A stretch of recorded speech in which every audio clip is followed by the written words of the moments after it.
وخير الهدى هدى محمد صلى الله عليه وسلم وشر الأمور محدثاتها وكل محدثة بدعة وكل بدعة ضلالة وكل ضلالة في النار. أعوذ بالله من الشيطان الرجيم. والبدن جعلناها لكم من شعائر الله لكم فيها خير. الآية.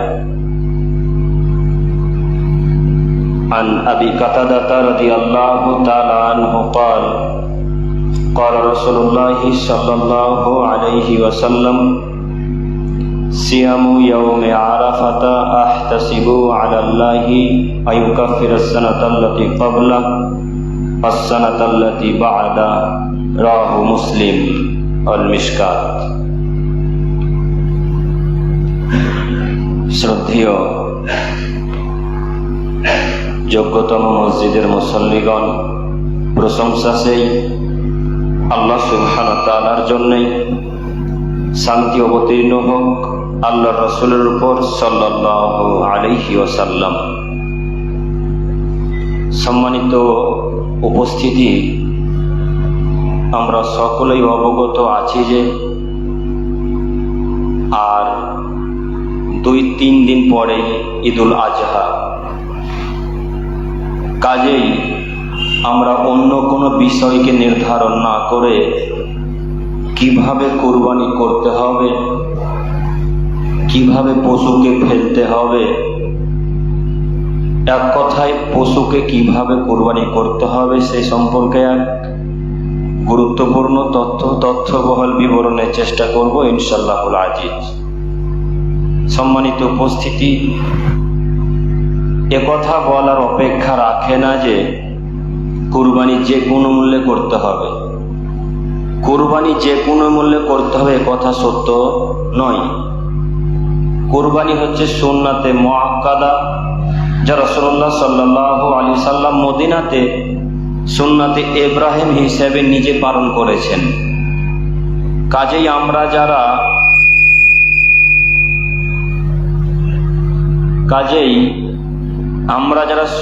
কুরবানিকে ফরজ মনে করেছি তাদেরকে এই কথা ব্রেন থেকে হটিয়ে ফেলে দিতে হবে।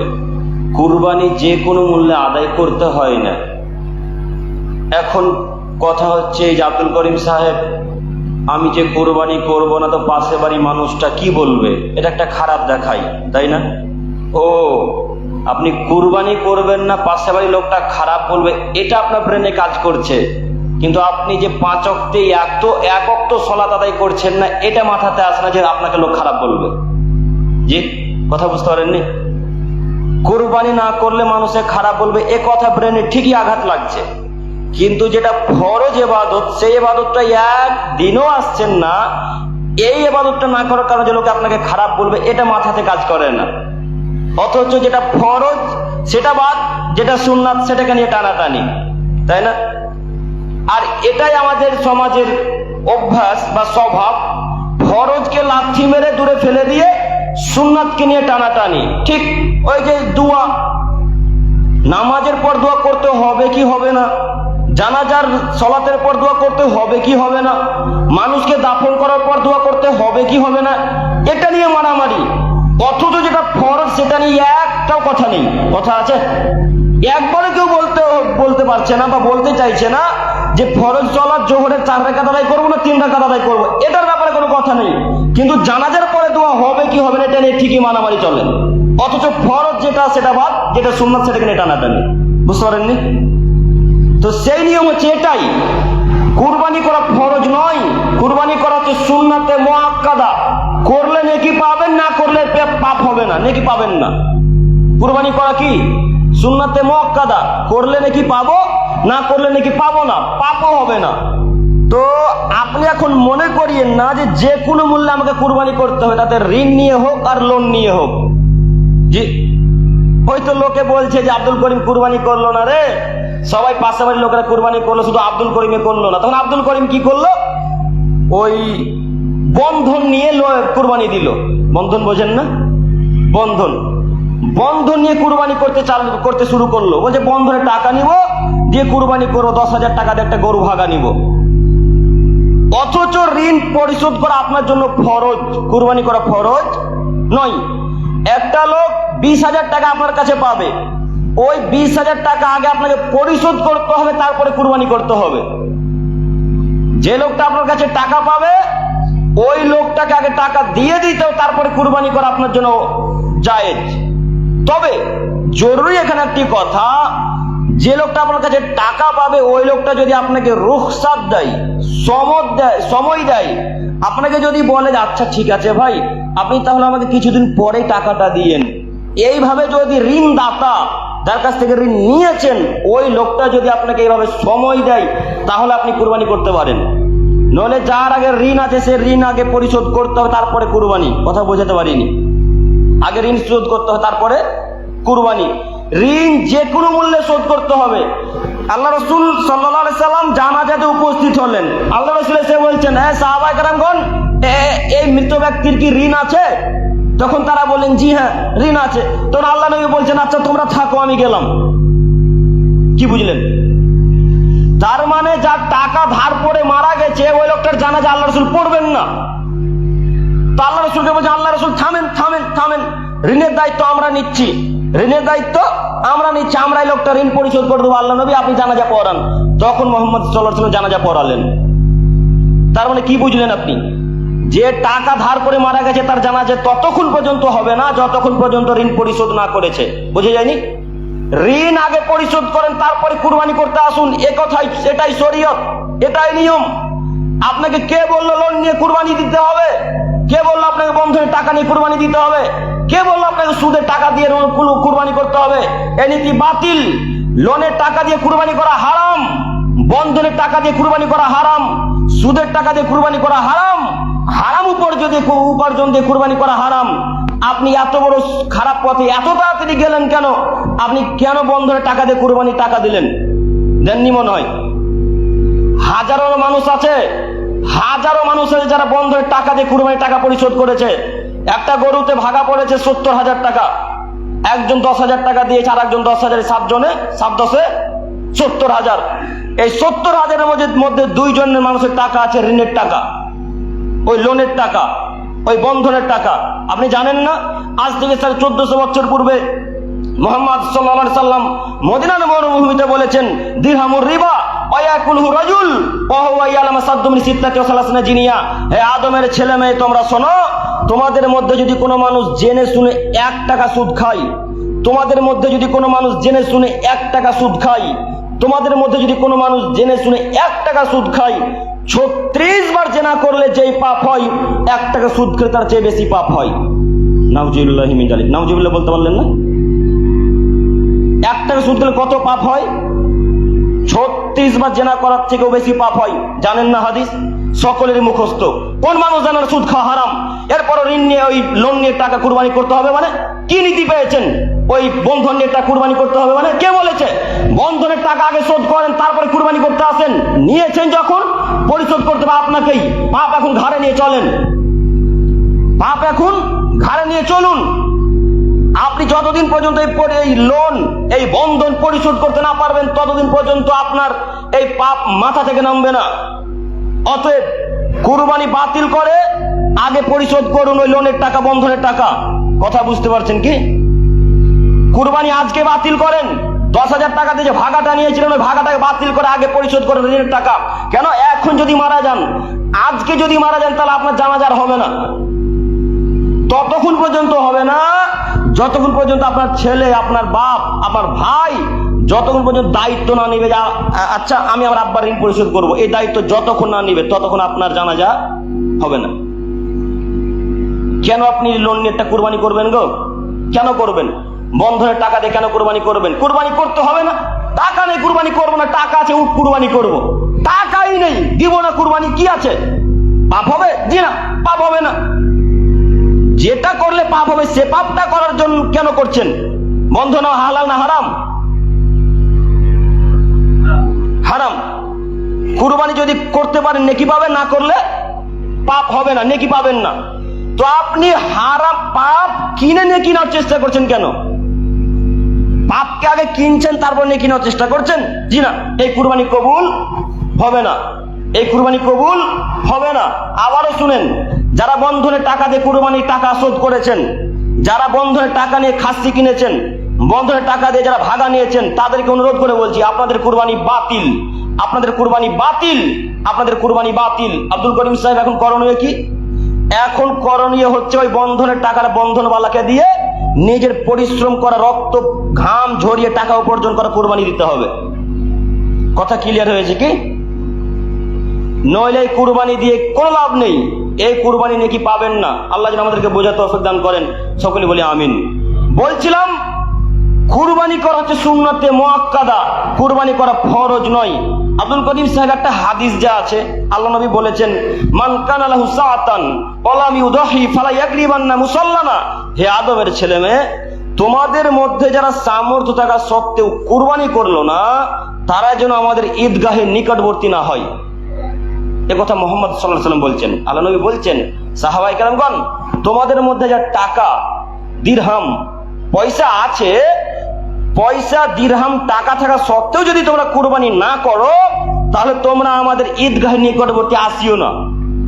এই হাদিসের বিবরণ দ্বারা বোঝা যাচ্ছে যে কুরবানি ফরজ, কিন্তু জি না, কুরবানি ফরজ নয়। তাহলে আল্লাহ রাসূল বলেছেন কেন?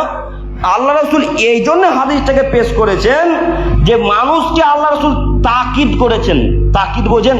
যে আল্লাহ রাসূল বেশি বেশি করে চাপ দিয়েছেন যে তোমরা কুরবানি করো। কেন? কুরবানি হচ্ছে একটা নেকির কাজ। গত সপ্তাহে একটা কথা বলেছিলাম, মনে আছে কিনা একটু স্মরণ করেন তো দেখি। বলেছিলাম যে পৃথিবীতে, আসমানের নিচে, জমিনের উপরে অনেক বড় বড় ইবাদত আছে, যে ইবাদত দিয়ে আল্লাহ তাআলাকে খুশি করা যায়। মনে আছে? পৃথিবীতে কিছু ইবাদতের মাধ্যম আছে, যে ইবাদত দিয়ে আল্লাহ তাআলার নৈকট্য লাভ করা যায়, আল্লাহ তাআলাকে খুশি করা যায়। তার মধ্যে একটা হচ্ছে কুরবানি। তাই আল্লাহ রাসূল তাকিদ করেছেন। আল্লাহ নবী বলছেন, তোমরা কুরবানি করো, কুরবানিতে নেকি রয়েছে, তোমরা কুরবানি দাও, কুরবানিতে সব রয়েছে। এই জন্য আল্লাহ রাসূল এত জোরালোভাবে হাদিস বলেছেন, কিন্তু হাদিসের মান ফরজ নয়। কুরবানি করা হচ্ছে সুন্নাতে মুআক্কাদা। কাজেই অনুরোধ করে বলছি, আপনারা যে কোনো মূল্যে কুরবানি করতে হবে, এই কথা মাথাতে নিয়ে আসবেন না। আগে ঋণ পরিশোধ করেন, তারপরে কুরবানি করেন। লোনের টাকা পরিশোধ করেন, তারপরে কুরবানি করেন। ওই বন্ধনের টাকা পরিশোধ করেন, তারপরে কুরবানি করেন। মনে থাকবে ইনশাআল্লাহ? ইনশাআল্লাহ। সম্মানিত দিনী ভাই, এরপরে মহান আল্লাহ সুবহানাহু ওয়া তাআলা বলছেন, আল বুদনা জাআলনাহা লাকুম মিন শাইরিল্লাহ। হে আমার বান্দাগণ, তোমরা মনে রেখো, এই কুরবানির পশুগুলিকে আমি আল্লাহ সুবহানাহু ওয়া তাআলা আমার নিদর্শনাবলীর অন্তর্ভুক্ত করেছি। লাকুম ফিহা খায়র, এতে তোমাদের জন্য কল্যাণ রয়েছে। আল্লাহ বলছেন, আদমের ছেলে মেয়ে, আমি পৃথিবীতে অনেক কিছু সৃষ্টি করেছি, ওই সৃষ্টির মধ্যে এটা হচ্ছে একটা কুরবানি। লাকুম ফিহা খায়র, এতে তোমাদের জন্য নেকি রয়েছে, কল্যাণ রয়েছে। তার মানে যারা কুরবানি করবে তাদের জন্য উত্তম ফলাফল, যার ফলাফল হচ্ছে জান্নাত। যারা কুরবানি করবে তার ফলাফল জান্নাত। আল্লাহ যেহেতু বলে দিয়েছেন কোরআন মাজিদের মধ্যে যে তোমরা কুরবানি করো, কুরবানি করলে তোমাদের নেকি রয়েছে, কুরবানি করলে তোমাদের জন্য ভালো হবে পরকালে, কাজে কুরবানি করা উত্তম। তো আব্দুল করিম সাহেব, কার জন্য কুরবানি করা উত্তম? প্রশ্ন বুঝতে পেরেছেন? আল্লাহ বলছেন তোমরা কুরবানি করো, কুরবানি করলে তোমাদের জন্য ভালো রয়েছে, তোমাদের জন্য নেকি রয়েছে। তো কুরবানি করলে যে উত্তম নেকি রয়েছে, এটা কার জন্য? যে একমাত্র আল্লাহ সুবহানাহু ওয়া তাআলাকে খুশি করার উদ্দেশ্যে কুরবানি করবে, তার জন্য। কথা বুঝতে পারেননি? যে এক নিষ্ঠভাবে, একত্ববাদের সাথে, তাওহীদের সাথে একমাত্র আল্লাহ সুবহানাহু ওয়া তাআলাকে রাজি করার উদ্দেশ্যে কুরবানি করবে, তার জন্য কল্যাণ রয়েছে। আর যে মানুষকে খুশি করার জন্য কুরবানি করবে, তার জন্য পরকালে জাহান্নাম রয়েছে। কথা বুঝতে পেরেছেন? তাহলে কুরবানি দিয়ে লাভ, আবার কুরবানি দিয়েও ক্ষতি। যে ওই লোকটার জন্য লাভ যে আল্লাহকে খুশি করার জন্য করলো কুরবানি, আর ওই লোকটার জন্য ক্ষতি যে লোকটা মানুষকে দেখার জন্য করলো কুরবানি। তাহলে ইবাদত করেও জাহান্নামে যেতে হবে। মানুষ ইবাদত করেও জাহান্নামে যাবে, যেমন তেমন কথা, খুব কঠিন বিষয় নয়। ইবাদত করে যদি জাহান্নামে যেতে হয় তাহলে ইবাদত করবোই না। বুঝতে পারেননি? ইবাদত করে যদি জাহান্নাম যেতে হয় তাহলে ইবাদত করব না। ওই জন্য বলেছিলাম কুরবানির পশুকে বাজারে ঘুরতে নিয়ে যেন না গো। আল্লাহ বলছেন, আল্লাহ যে তোমাদের জন্য কুরবানির পশু যদি কুরবানি করো তাহলে তোমাদের জন্য উত্তম নেকি রয়েছে। তো এখন আপনি বাজারে ঘুরতে নিয়ে যাচ্ছেন, এখন আপনার ফলাফল জাহান্নাম। ঢুকেননি কেন? মরেননি তার জন্য। আজকেই তওবা করেন, আজকে এখানে তওবা করে উঠেন যে আল্লাহ পশুটাকে বাজারে নিয়ে গিয়ে ভুল করেছি, আল্লাহ ক্ষমা করেন, আল্লাহ ক্ষমা করেন। আবার অনেকে দেখছি ওই পশুর গলাতে সুন্দর করে মালাও পরিয়েছে গো। হ্যাঁ, মালা পরায় না জঙ্গিপুরে মানুষ? পরায় না, আলহামদুলিল্লাহ। গ্রামে যাবেন দেখতে পাবেন খুব সুন্দর করে এই পায়ে মহিলারা কি দেয়, লাল জিনিসটার নাম কি, আলতা মাখিয়েছে সিঙে। সাদা ছাগলের এখানে হিন্দুদের মতো টিপ পরিয়েছে লম্বা করে। আর ওই কাপ, বোঝেন কাপ, চা খাওয়া কাপ, ওই কাপে আলতাটাকে ডুবাচ্ছে আর করে গোল গোল করে থাপ থাপ থাপ করে গায়ে মারছে। দেখেননি? দেখেছেন? আচ্ছা বলেন তো, ওটা কি হিন্দুদের যেমন ওই হিন্দুরা যেমন মূর্তির সামনে কুরবানি করতে যায় এক চোপে জবাহ করে, তখন তারা সাজায়। পাঁঠার মাথাতে তখন মালা পরায় না, দেখতে পান না? পাঁঠার গলাতে মালা পরায়, পাঁঠাকে গোসল করায়, তারপরে নিয়ে যায়। তা আপনি এভাবে সাজালেন কেন? আপনি কি হিন্দু? হ্যাঁ, আপনি কি তাদের নীতি গ্রহণ করছেন? আপনি তাদের নীতিতে গেলেন কেন? এই নীতিতে চলবে না, এই নীতি তো চলবে না। কুরবানির পশুর গলাতে সুন্দর করে মালা পরালেন কেন? তবে হ্যাঁ, যদি আপনার অনেক পশু হয়, যেমন আরবের মানুষদের অনেক ছাগল, জানেন না? তাদের ব্যবসা হচ্ছে ছাগলের। তো এইখানে 10টা ছাগল, এইখানে 10টা ছাগল, তার মধ্যে একটা ছাগল আমার। তো আমি এই 21টা ছাগলের মধ্যে কোনটা ছাগল আমার আমি বুঝতে পারছি না। সবই ছাগল দেখতে প্রায় একই। তো এখন আমি যদি একটা লাল সুতা কিংবা কালো সুতা তার গলায় বেঁধে দিই, তাহলে চিনতে পারবো যেটা আমার ছাগল, আব্দুল করিমের ছাগল। বুঝতে পেরেছেন?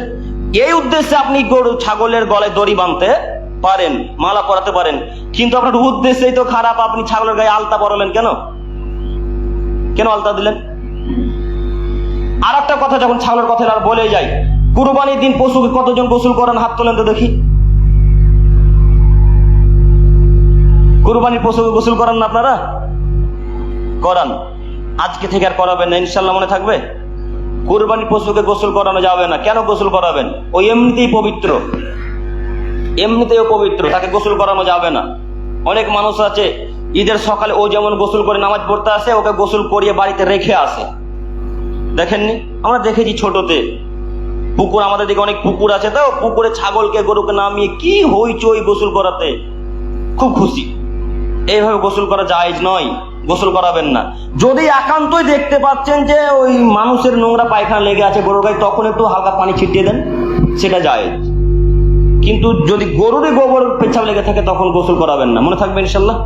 ইনশাল্লাহ। তাই আল্লাহ বলছেন যে কুরবানি দিয়ে জাহান্নাম কিনা যায়, তার এটা হচ্ছে একটা, যে মানুষকে দেখার জন্য কুরবানি করে। আল্লাহ তোমার কাছে ভিক্ষা চাইছি, আমরা যেন তোমাকে উদ্দেশ্য করার জন্য কুরবানি দিতে পারি। সকলে বলে আমিন।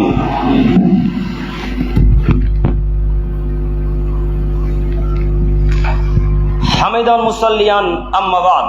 সম্মানিত দিনী ভাই, আমরা আলোচনা করছিলাম কুরবানি। মহান আল্লাহ সুবহানাহু ওয়া তাআলা বলেন, কুরবানি করার মূল উদ্দেশ্য হচ্ছে তাকওয়া, আল্লাহভীতি অর্জন করা। কুরবানি করার মূল উদ্দেশ্য হচ্ছে তাকওয়া, আল্লাহভীতি অর্জন করা। আল্লাহ সুবহানাহু ওয়া তাআলা এত বড় বড় পশুগুলিকে, এত বড় উট, এত বড় গরু, এত বড় বড় পশুগুলিকে আমাদের অধীনে করেছেন এই তাকওয়া অবলম্বন করার জন্যে।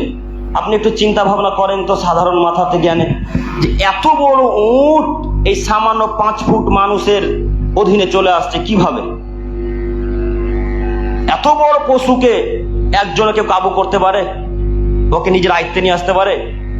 তাহলে এটা কার খেলা? আল্লাহ। এত বড় গরু, এই মোটা তাজা পালোয়ান গরু, যে এক ঝিটকন মারলে এই কবিরাজ 10টা মানুষ একবার আছাড় খেয়ে পড়বে না?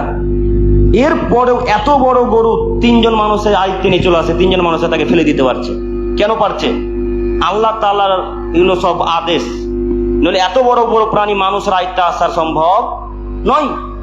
কাজে আপনাকে শুকরিয়া আদায় করতে হবে যে এত বড় বড় প্রাণী আমাদের আয়ত্তে চলে আসছে, আমাদের কথা শুনছে, যে আমরা এক পাল্টি মারলেই তারা একে একাই পড়ে যাচ্ছে। এগুলো সব আল্লাহ তাআলার আদেশ।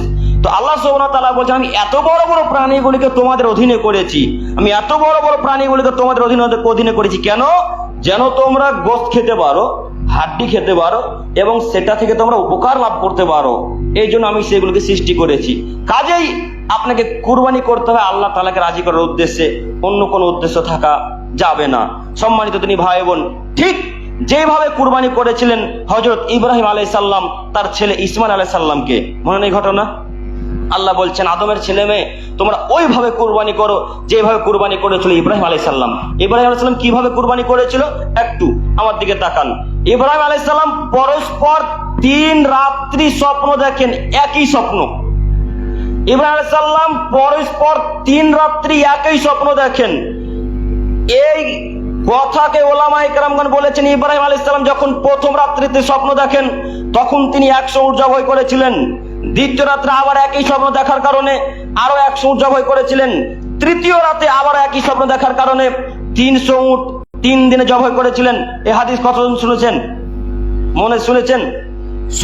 এই কথা বাতিল, এই কথা বাতিল, এ কথা একেবারে মিথ্যা। এত বড় নবীর উপর একটা মিথ্যা অপবাদ লাগানো হয়েছে। হযরত ইব্রাহিম আলাইহিস সালাম একজন বিখ্যাত মানুষ। আল্লাহ বলছেন, ইব্রাহিম তুমি আমার বন্ধু, ইব্রাহিম তুমি আমার দোস্ত। আল্লাহ ইব্রাহিমকে বলছেন তুমি আমার বন্ধু, যেমন তেমন কথা। খলিলুল্লাহ ইব্রাহিমকে আল্লাহ বলছেন, ইব্রাহিম তুমি আমার বন্ধু গো, তুমি অনেক ভালো মানুষ। এত বড় নবীর উপর একটা অপবাদ লাগানো হয়েছে। আরে ইব্রাহিম আলাইহিস সালাম ব্যাবিলন শহর থেকে মক্কাতে পায়ে হেঁটে আসেন। ইব্রাহিম আলাইহিস সালাম ব্যাবিলন শহরে জন্মগ্রহণ করেছিলেন, বাবেল থেকে মক্কা নগরীতে পায়ে হেঁটে আসেন। আর সেই ইব্রাহিম 3 রাতে 300 জবাই করলেন, এটা মিথ্যা কথা নয়? যদি ইব্রাহিম আলাইহিস সালামের কাছে উটই থাকতো তাহলে ইব্রাহিম আলাইহিস সালাম একটা উট নিয়ে আরব এলেন না কেন? পায়ে হেঁটে আসার কি প্রয়োজন ছিল? কথা বুঝতে পেরেছেন কি? যদি তার কাছে উট বা গরু ছিলই তাহলে ইব্রাহিম আলাইহিস সালাম ব্যাবিলন শহর থেকে মক্কা পায়ে হেঁটে কেন সফর করলেন? তার ছেলের কাছে আসলেন কেন? একেবারে ইব্রাহিম আলাইহিস সালামের উপর অপবাদ লাগানো। ইব্রাহিম আলাইহিস সালাম 3 রাতে 3 দিনে 300 উট কুরবানি করেছেন, এ কথা বাতিল, এ কথা সত্য নয়। এই স্বপ্ন দেখার পরে ইব্রাহিম আলাইহিস সালাম তার ছেলেকে এসে বলছেন, ফালাম্মা বালাগা মাহু সায়া, ইব্রাহিম আলাইহিস সালামের ছেলে ইসমাইল যখন তার বাপের সাথে চলার বয়সে উপনীত হলো, ঠিক এই বাচ্চা ছেলেটার মতো, যখন ইসমাইল আলাইহিস সালাম 9, 10, 12 বছর 13 বছর হলো তখন তার বাপের সাথে চলার বয়সে উপনীত হলো। এত সুন্দর বাচ্চা, ফুটফুটে সাদা দবদবে একটা ছেলে যখন তার বাপের সাথে চলার সময় এলো তখন আল্লাহ তাআলা ইব্রাহিমকে বলছেন, ইব্রাহিম যাও তোমার বেটাকে কুরবানি করো। আল্লাহু আকবার। 86 বছরের মাথাতে ইসমাইলকে পেয়েছিলেন। কত বছরের মাথাতে? 86 বছর। চুল দাড়ি সব পেকে গেছে, বাচ্চা হয় না, বাচ্চা সারার পেটেও হয় না, হাজেরার পেটেও হয় না। দুজন স্ত্রী ইব্রাহিম আলাইহিস সালাম, একজন সারা একজন হাজেরা। 86 বছর যখন ইব্রাহিম আলাইহিস সালামের, তখন আল্লাহ তাআলা হাজেরার গর্ভে ওই আপনার ইসমাইলকে দিলেন। তো যখন দিলেন এবং যখন বড় হয়ে গেল, যখন 12-13 বছরের হলো তখন আল্লাহ স্বপ্নে ইব্রাহিমকে বলছেন, ইব্রাহিম যাও তোমার বেটাকে এবার কুরবানি করো। আল্লাহু আকবার। এই স্বপ্ন দেখেছে ইব্রাহিম আলাইহিস সালাম ইসমাইলকে বলছেন, ইয়া বুনাইয়া ইন্নী আরা ফিল মানাম আন্নী আযবাহু, হে আমার আদরের ছেলে আমি তোমাকে জবাহ করছি বেটা, আমি এটা স্বপ্নে দেখেছি। ইব্রাহিম আলাইহিস সালাম তার ছেলেকে বলছে, আব্বু আমি স্বপ্নে দেখেছি যে তোমাকে আমি জবাহ করছি বেটা, ফান্দুর মাদা তারা, এ বিষয়ে তোমার মতামত কি? এই ব্যাপারে তোমার কি কথা আছে বেটা, একটু বলো। বাপ বেটার কাছ থেকে অনুমতি নিচ্ছেন, তার মানে কোন কাজ করার পূর্বে বাপ হোক কিংবা বেটা হোক, বাপের কাছে অনুমতি নেওয়া জরুরি, ছেলের কাছে অনুমতি নেওয়া জরুরি। যদি দুইজনের মতামত এক হয়ে যায় তাহলে কাজ করা সম্ভব হবে, আর দুইজনের মধ্যে একজনের মত যদি আলাদা হয়ে যায় তাহলে কাজ করা সম্ভব হবে না। তাই ইব্রাহিম আলাইহিস সালাম একজন বিখ্যাত মানুষ, সেই 12 বছরের বাচ্চা ছেলের কাছে অনুমতি নেওয়ার কি প্রয়োজন, তাই না? 12 বছর একটা বাচ্চা ছেলের কাছে অনুমতি নেওয়ার কি প্রয়োজন আছে? এরপরেও ইব্রাহিম আলাইহিস সালাম ইসমাইলকে বলছেন, ইসমাইল আমি স্বপ্নে দেখেছি বেটা তোমাকে আমি জবাহ করছি। তখন ইসমাইল আলাইহিস সালাম বলছেন, ইয়া আবাতি ফালমা তুমারু সাতাজিদিন ইনশাআল্লাহ মিনাস সাবিরিন, হে আমার আব্বু আপনার আল্লাহ আপনাকে যা আদেশ করেছে আপনি তাই পালন করেন, ইনশাআল্লাহ আপনি আমাকে ধৈর্যশীলদের মধ্যে পাবেন। আল্লাহু আকবার। বাপ যেমন বেটা তেমন। बाप का घोड़ा सिपाही का थोड़ा, बाप का घोड़ा सिपाही का घोड़ा, कुछ ना हो तो थोड़ा थोड़ा, এটা বাক্য আছে না? তো বাপ যেমন বেটা তো তেমন হবেই। বাপ বলছে আমি তোমাকে হত্যা করছি বেটা, তখন বেটা বলছে আপনাকে আপনার আল্লাহ যা আদেশ করেছে তাই পালন করেন। এই যেমন তেমন কথা। আমরা যদি হতাম তাহলে আমাদের বাপকে বলতাম, আব্বা 86 বছর আপনার বয়স গো, এই বুড়া বয়সে আপনি আমাকে পেলেন, আমি একাই আপনার বেটা, আর কেউ নাই। তখন ইসহাক জন্মগ্রহণ করেননি, ইসহাক তখন জন্মগ্রহণ করেননি। তখন আমরা বলতাম, আব্বা আপনার মাথা কি ঠিক আছে, যান মাথা হাসপাতালে দেখান, ডাক্তার দেখান। কেউ নিজের বেটাকে কেউ জবাই করে, একথা আমরা বলতাম, আমাদের মতো ছেলে বলতাম না, বলতাম। তো ইসমাইল বলছে, আব্বা আপনি তাই পালন করেন যা আপনাকে আমরা আল্লাহ আদেশ করেছে। ফালাম্মা আসলামা, বাপ বেটা দুজন আত্মসমর্পণ করলো। জরুরি এখানে একটি কথা, আপনারা সেই যুগ যুগ থেকে শুনে আসছেন, সেই যুগ যুগ থেকে শুনে আসছেন যে ইব্রাহিম আলাইহিস সালাম যখন ইসমাইলকে কুরবানি করতে যাচ্ছে, তখন ইব্রাহিম আলাইহিস সালাম তার চোখে কাপড় বেঁধেছিলেন। শুনেননি? কথা বলেন একটু। শুনেছেন? এ তাফসীর মিথ্যা, এ তাফসীর মিথ্যা। আরো তাফসীর মিথ্যা এই যে ইসমাইল আলাইহিস সালামের 2 হাত আর 2 পাকে বেঁধে দেওয়া হয়েছিল, এই তাফসীরও মিথ্যা। যদি ইসমাইল আলাইহিস সালামের 2 হাত পা বেঁধে দেওয়াই হলো, তাহলে ইসমাইল বললেন কেন, আব্বা আপনার প্রতিপালক আপনাকে যা আদেশ করেছে আপনি তাই করেন, ইনশাআল্লাহ আপনি আমাকে ধৈর্যশীলদের মধ্যে পাবেন। যদি হাত পা বাঁধাই হলো, তাহলে ধৈর্য কথা আসলো কেন? ইসমাইল আলাইহিস সালামের হাত পা বাঁধা হয়নি, ইসমাইল আলাইহিস সালামের হাত পা বাঁধা হয়নি, ইসমাইল আলাইহিস সালামের হাত পা বাঁধা হয়নি। বাপ বেটাই তো নবী, বাপ যেমন বেটাও তেমন, বেটাও নবী। আর কিছুদিন পরে ইসমাইল আলাইহিস সালাম নবী হবে, বাপও নবী বেটাও নবী। তাই বেটা বলছে, আব্বা ঠিক আছে, আপনার আল্লাহ আপনাকে যা আদেশ দিয়েছে তাই পালন করেন। ফালাম্মা আসলামা। আর একটা কথা, ইসমাইল আলাইহিস সালামকে যখন কাটছিলেন, তখন তার চাকুর ধারালো, ওই ইস্পাত যেখানে ধারালো জায়গাটা থাকে, ওই জায়গাতে লোহা ভিড়িয়ে দেওয়া হয়েছিল। এই কথা শুনেছেন? শুনেছেন? এই তাফসীরও মিথ্যা, এই তাফসীরও মিথ্যা। চাকুর আগালে, চাকুর ধারালো স্থানে জায়গাতে লোহা ভিড়ানো হয়নি। আরে গ্রাম আল্লাহর কথা শুনে, জমিন আল্লাহর কথা শুনে, সমুদ্র আল্লাহর কথা শুনে, তো চাকু আল্লাহর কথা শুনবে না? আব্দুল করিম সাহেব, গ্রাম আল্লাহর কথা শুনে মানে বুঝতে পারলাম না। ও বুঝতে পারলেন না? ওই যে 100টা লোককে একটা লোক মার্ডার করেছিল, হত্যা করেছিল। 100 লোককে মার্ডার করার পর ওই লোকটা তওবা করার জন্য বাড়ি থেকে বেরিয়ে গেল। এবার তওবা করতে যাবে, এমন তো অবস্থায় মালাকুল মাউত আলাইহিস সালাতু ওয়াস সালাম এসে ওই লোকটার জানকে কবজ করে চলে গেল। তখন আল্লাহ গ্রামকে বললেন, এই গ্রাম তুমি একটু কাছে এগিয়ে এসো তো। আর খারাপ গ্রামকে বললেন, তুমি পিছিয়ে চলে যাও। আল্লাহর কথা শুনে ভালো গ্রাম ওই লোকটা নিকটবর্তী হয়ে গেল। তো গ্রাম আল্লাহর কথা শুনলেন না? সমুদ্র আল্লাহর কথা শুনে কিভাবে? ওই যে একটা লোক জীবনে কোনোদিন ভালো কাজ করেনি, জীবনে। ইহুদিদের মধ্যে একটা লোক ছিল যে জীবনে কোনোদিন ভালো কাজ করেনি, বনি ইসরাইল গোত্রের। তো লোকটা যখন মারা যাবে বৃদ্ধ অবস্থায়, এমন তো অবস্থায় তার ছেলে মেয়েকে ডেকে বলছে, বাবা আমার তখন মরার সময় হয়ে গেল, যদি আমি মারা যাই তো আমার লাশটাকে আগুনে পুড়িয়ে ছারখার করে দিও। আগুনে পুড়িয়ে কিছুটা ছাই সমুদ্রে ভাসতে দিও, আর কিছুটা ছাই জমিনে ছিটিয়ে দিও। কেন? যদি তোমাদের আল্লাহ আমাকে ধরতে পারে, তাহলে এত শাস্তি দিবেন যে শাস্তি পৃথিবীতে কোনো মানুষকে আল্লাহ দেয়নি। তখন আল্লাহ তাআলা জমিনকে আর সমুদ্রকে বলে, এই সমুদ্র, যত ছাই তোমার ভিতর আছে সব ছাই একত্রিত করো। জমিনকে বললেন, জমিন তোমার ভেতরে যত ছাই আছে সবকে একত্রিত করো। সমুদ্র আর জমিন একসাথে সব ছাইকে একত্রিত করে দিলেন। তো সমুদ্র আর জমিনের আল্লাহর কথা শুনলেন না? কথা বলেন, শুনলেন? তো জমিন আল্লাহর কথা শুনে, গাছপালা আল্লাহর কথা শুনে, গ্রাম আল্লাহর কথা শুনে, সমুদ্র আল্লাহর কথা শুনে, তো চাকু আল্লাহর কথা শুনবে না? আল্লাহ চাকুকে বলে দিলেন, এই চাকু, তুমি ইব্রাহিমের গলা কাটাতে বহু দূরের কথা, ইসমাইলের গলা কাটাতে বহু দূরের কথা, ইসমাইলের একটা পশম পর্যন্ত তুমি কাটবে না। গলা কাটাতে বহু দূরের কথা, তুমি ইসমাইলের একটা পশম পর্যন্ত কাটবে না। ইসমাইলের একটা পশমও কাটলো না, যতবার ঘষে কাটে না, এইভাবে কাটতেই থাকছে। তখন পিছন দিক থেকে ডাক দিয়ে আল্লাহ তাআলা বলছেন, ওয়ানাদাইনাহু ইয়া ইব্রাহিম, ইব্রাহিম থামো, ইব্রাহিম থামো, তোমাকে কুরবানি করতে হবে না। ইব্রাহিম, তুমি তোমার স্বপ্নে বাস্তবে পরিণত করেছো। ইব্রাহিম, আমার ঠেকা বাঁধনি তোমার বেটাকে কুরবানি করাতে হবে। আমার ঠেকা বাঁধনি ইব্রাহিম যে আমি তোমার বেটাকে কুরবানি নিব। আমি তোমার বেটাকে চাই না ইব্রাহিম, আমি শুধু দেখছিলাম তুমি পরীক্ষায় পাস করছো কিনা।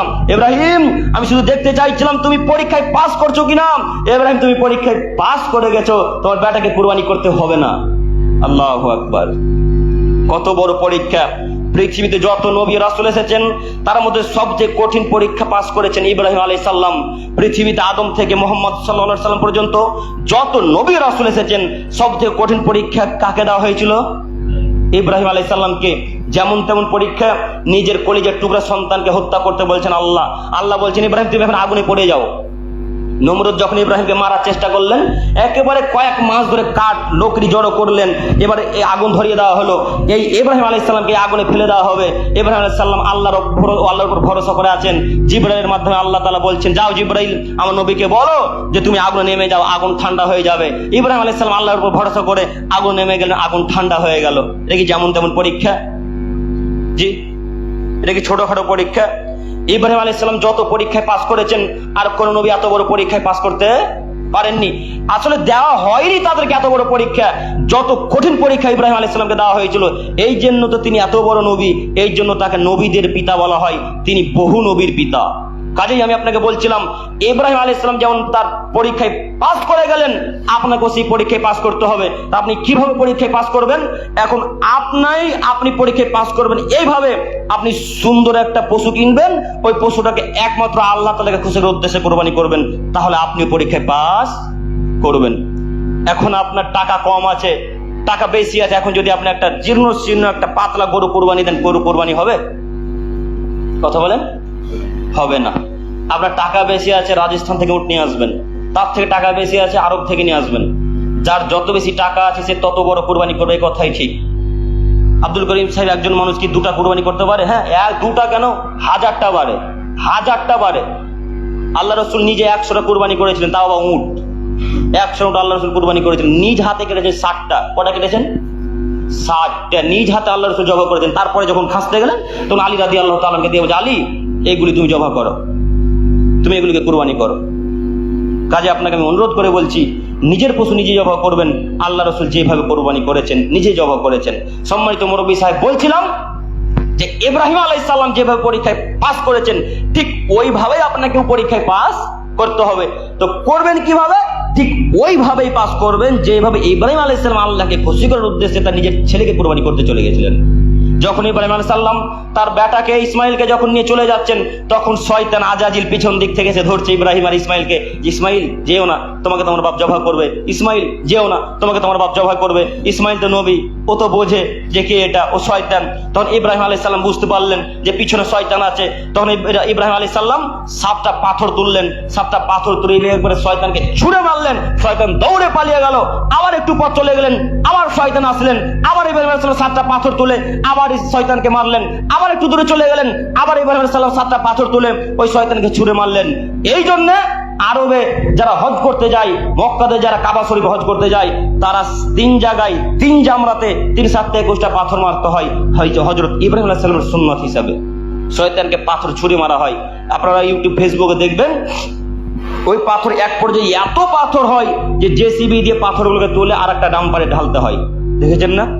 এত পাথর হাজিরা মারেন শয়তানকে, একেবারে শয়তানকে মেরে দূর দূরান্ত করেন, সেখানে তাড়িয়ে দেয়। সম্মানিত মুরব্বী সাহেব, আমি আপনাকে অনুরোধ করে বলতে চাইছি কুরবানি ইব্রাহিম আলাইহিস সালামের মতো করেন, ইনশাআল্লাহ কুরবানি কবুল হবেই হবে, এটা আমরা আশা রাখি।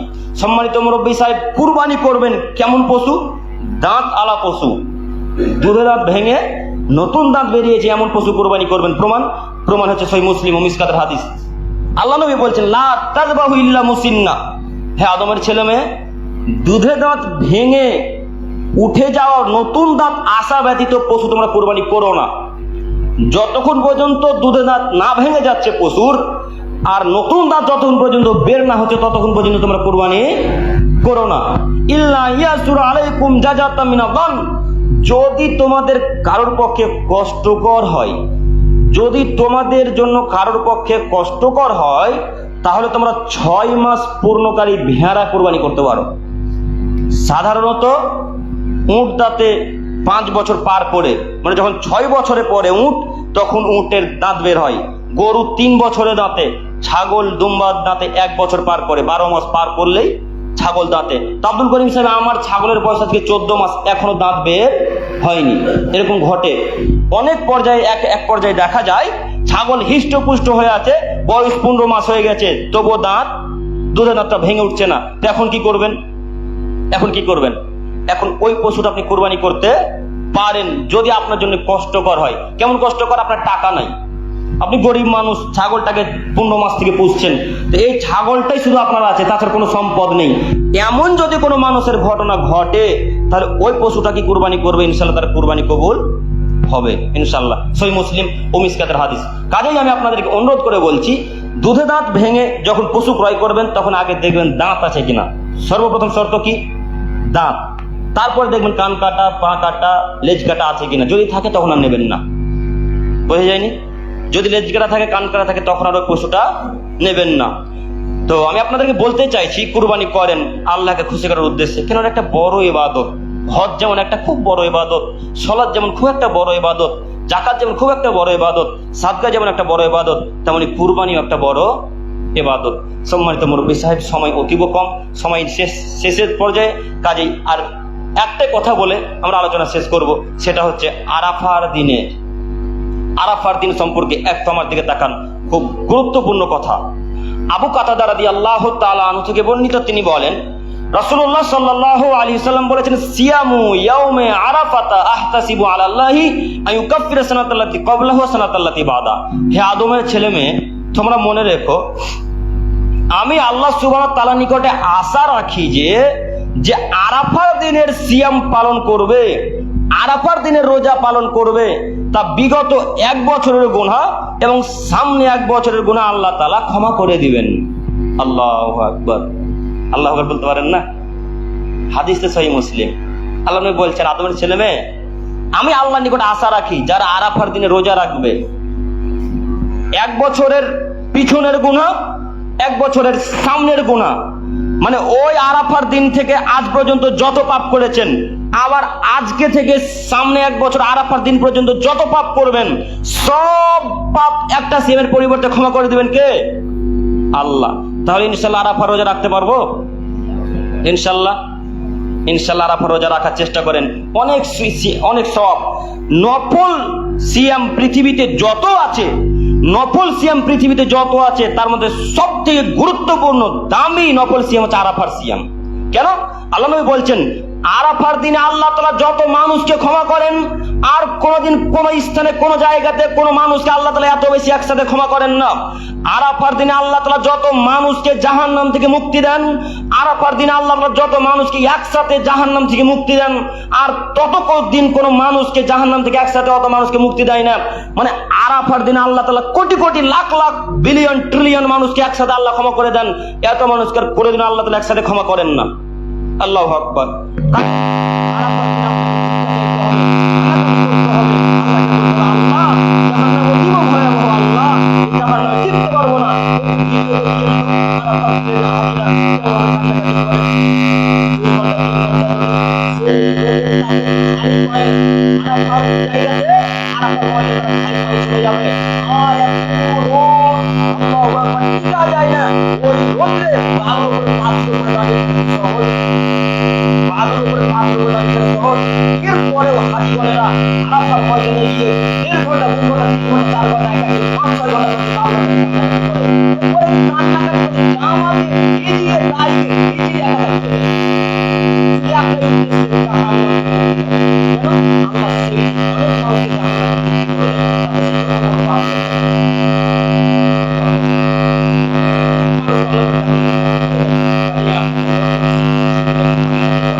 বিসমিল্লাহি আল্লাহুম্মা তাকাব্বাল মিন্নি ওয়া আহলি বাইতিহি, যে নিজে কুরবানি করবে তার জন্য এটা দোয়া।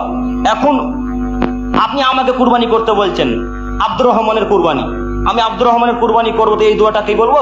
এই দোয়াটা নয়। এখন আমাকে আব্দুর রহমানের জায়গায় আব্দুর রহমানের কুরবানি যখন করতাম বলতে হবে বিসমিল্লাহি আল্লাহুম্মা তাকাব্বাল মিন আব্দুর রহমান ওয়া আহলি বাইতিহি। বুঝতে পারেননি? ধরেন আব্দুর রহমান আমার কুরবানি করবে, এখন আব্দুর রহমান বলবে বিসমিল্লাহি আল্লাহুম্মা তাকাব্বাল মিন আব্দুল করিম ওয়া আহলি বাইতিহি। আর নিজের জন্য যখন কুরবানি করবেন তখন বিসমিল্লাহি আল্লাহুম্মা তাকাব্বাল মিন্নি ওয়া আহলি বাইতিহি। মিন্নির জায়গাতে আব্দুর রহমানের নাম বসাবেন, আর আপনার যদি নিজের জন্য হয় তাহলে মিন্নি বলবেন। কথা বোঝাতে পারেননি মনে হয়। আচ্ছা, এত বড় তো মুখস্থ নাই, কুরবানি করতে যাবে তখন ভয় লাগে, তাই না? যে দুয়াটা বলো সঠিক হলো কি হলো না, হলো কি হলো না, সঠিক হলো কি হলো না, এতটুকু যদি ভয় থাকে তাহলে শুধু বিসমিল্লাহি আল্লাহু আকবার বলে কেটে দেন, কুরবানি কবুল হবে ইনশাআল্লাহ। শুধু বিসমিল্লাহি আল্লাহু আকবার মনে থাকবে না? দোয়া মুখস্থ যদি না থাকে বা ভয় যদি থাকে যে কুরবানি কাটতে যাচ্ছি তখন হয়তো ভুলে যাব দোয়াটা, এরকম যদি ভয় থাকে তাহলে শুধু বিসমিল্লাহি আল্লাহু আকবার বলেন, কুরবানি কবুল হয়ে যাবে ইনশাআল্লাহ। মনে থাকবে ইনশাআল্লাহ। আল্লাহ তুমি আমাদের সকলের কুরবানিকে কবুল করো, সকলে বলি আমিন। পরিশেষে দোয়া করি, হে প্রভু দয়াময়, আমরা যারা এতক্ষণ পর্যন্ত আলোচনা শুনলাম সেই মোতাবেক যেন আমরা আমল করতে পারি, আল্লাহ তুমি তার তৌফিক দান করো, সকলে বলি আমিন। পরিশেষে দোয়া করি, হে প্রভু দয়াময়, আমাদের মধ্যে যারা চলে গেছে হোকাল থেকে, আল্লাহ তুমি তাদের সকলের কুরবানি, তাদের সকলের কবর আযাবকে মাফ করে জান্নাতুল ফেরদাউস দান করো।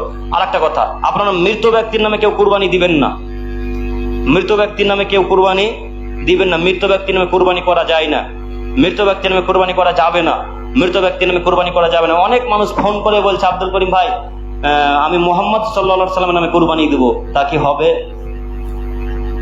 মোহাম্মদ সাল্লাল্লাহু আলাইহি সাল্লামের কুরবানি আপনাকে দিতে হবে না।